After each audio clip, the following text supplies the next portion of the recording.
પાટીદાર સમાજની યુવતી અને બ્રાહ્મણ સમાજના યુવક વચ્ચે લગ્ન થયો અને ત્યારબાદ આ આખી ઘટનાને લઈ અને અનેક ચર્ચાઓ થઈ, પરંતુ આ ચર્ચાઓની વચ્ચે સૌપ્રથમ તમને એ જણાવી દઉં કે યુવતીને જ્યારે કોર્ટમાં રજૂ કરવામાં આવી ત્યારે યુવતીએ અહીંયા સ્પષ્ટ કહી દીધું છે કે મારે મારા પતિ સાથે જ રહેવું છે।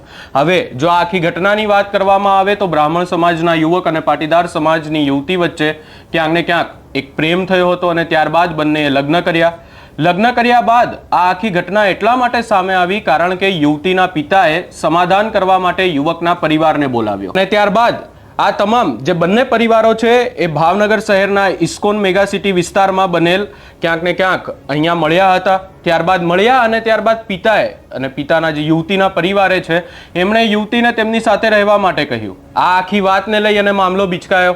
ત્યારબાદ યુવતીએ પણ ક્યાંક ને ક્યાંક ના કહ્યું હતું, પરંતુ આ આખી ઘટના ઘટી અને ત્યારબાદ યુવતી જે છે એ યુવકના પરિવાર સાથે ગઈ હતી, પરંતુ આ આખી ઘટનામાં મોટો વળાંક ત્યાં સામે આવ્યો કે જ્યારે એના પિતાના પરિવાર તરફથી એક ફરિયાદ નોંધાવવામાં આવી અને કહેવામાં આવ્યું કે ક્યાંક ને ક્યાંક યુવતીનું અપહરણ થયું છે। આ આખી ઘટનાને લઈ અને યુવતીને પોલીસ સમક્ષ પણ રજૂ કરવામાં આવી હતી। ત્યારે એ પાટીદાર સમાજની યુવતી દ્વારા એવું કહેવામાં આવ્યું હતું કે મારો કોઈ પણ પ્રકારે અપહરણ નથી કરવામાં આવ્યો, હું મારી મરજીથી ગઈ હતી। આ આખી ઘટના એટલી બધી આગળ વધી ગઈ કે ત્યારબાદ મામલો કોર્ટ સુધી પહોંચ્યો અને આ યુવતીને કોર્ટમાં રજૂ કરવામાં આવી। હવે આખી ઘટનામાં મોટો વળાંક ત્યાં સામે આવે છે કારણ કે અનેક એવી ચર્ચાઓ થઈ રહી હતી કે જો આ યુવતી કોર્ટમાં જો ફરી જશે તો ક્યાંક ને ક્યાંક યુવકના પરિવારને મોટા પાયે ક્યાંક ને ક્યાંક ભોગવવું પડશે।